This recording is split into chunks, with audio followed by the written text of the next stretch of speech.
Limo, dare I say the words reeks of Christmas? Oh, this book, I think more than any other, Bridgie, this one reeks of Christmas because it's summer, it's cricket, it's Christmas. And it's Merv Hughes, 104 cricket legends, stories, mostly true, about the game's greats. And Merv, we really appreciate you coming in under these tough circumstances, of course, with the death of Philip Hughes. And we spoke to you last week. You had a really, strong relationship with him. It must have been very difficult. Yeah, it's been a difficult week. The funeral yesterday, obviously, and just the lead up to it, and still, I'm still sort of finding it very tough to come to grips with. Just a young kid playing cricket, doing what he loved, and doesn't get home. So just very sad time. And when I heard the news that he'd been hit, you knew when the game was abandoned, it's not going to be good. And then on a Thursday, you found out he passed away. I found out he passed away at about 3:55, and just overwhelming grief and sadness.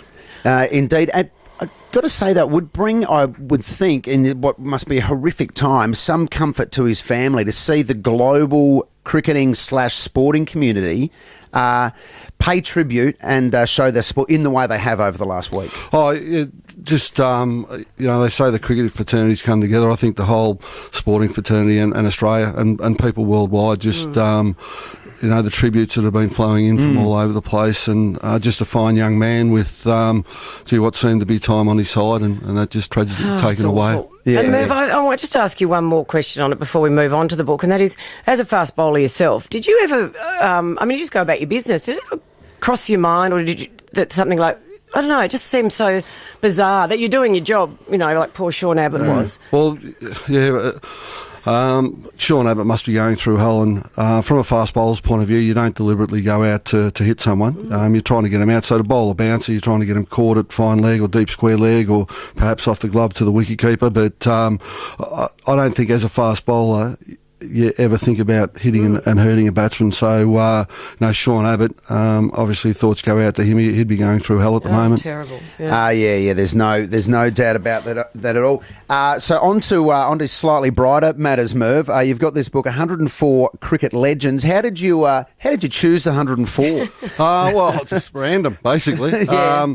It's just guys that have had an influence and an impact on my life and my cricketing life. Guys that that I'd never met, like Warwick Armstrong and Stan McCabe and those guys, from Harry Alexander, who played one test match but was a mate of Dad's at Euroa.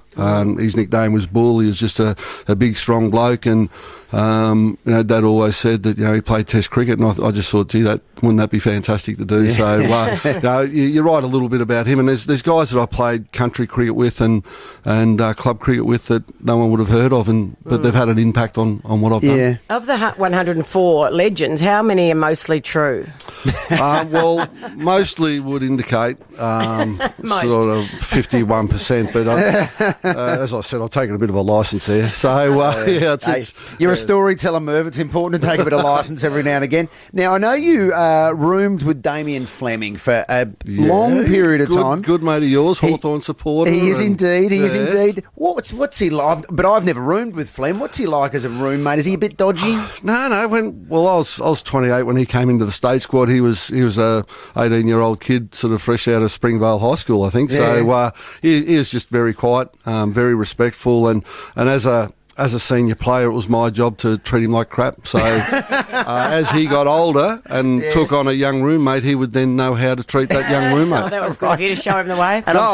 You got to help out these young blokes. And I'm sure he did pass it on. So, you've got 104 people here who have had an influence, but who are also characters. Who do you reckon's the most fun person you ever played cricket with? Well, Damien Fleming had a very good sense of humour. Also, Tim May. Just cynical, sarcastic and very dry, and it's three qualities I love in a person. Who's bashed you around the stadium more than anybody? Viv Richards and Richard Richardson. What's your worst ever, do you reckon? They're in there.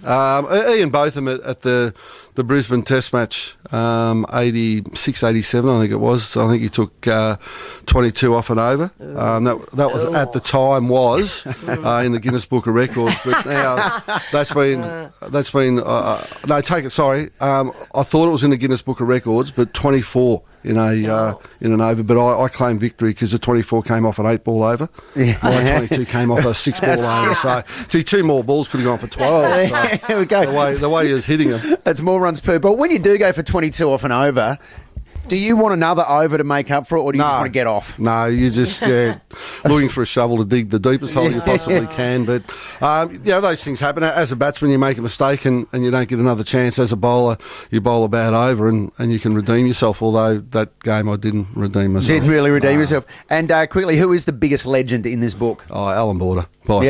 Yeah, just head and shoulders above everyone else. The toughest, most courageous person I think I've ever met. Really? And he really turned it around for Australian cricket, didn't he? He did. He took on the captaincy at a tough time. And he was very much a reluctant captain, but grew into the role. And he, along with Bob Simpson and Laurie Sewell, so coach and chairman of selectors, just turned cricket in Australia around. Well, Merv, I reckon you turned cricket around with all your stretching and all the business that went on in the outfield. And this will be, I just know for sure, a Christmas sack present. Oh, this is a must. Best described in 3 words, Bridge, this book. Yeah. Ideal Christmas present. There we go. Or reeks of Christmas. There it is. It'll fit beautifully in a stocking, this one, Bridgie. Merv Hughes, thank you so much for joining us. We do appreciate it. No and worries good luck at all. with the book. Cheers, thank you.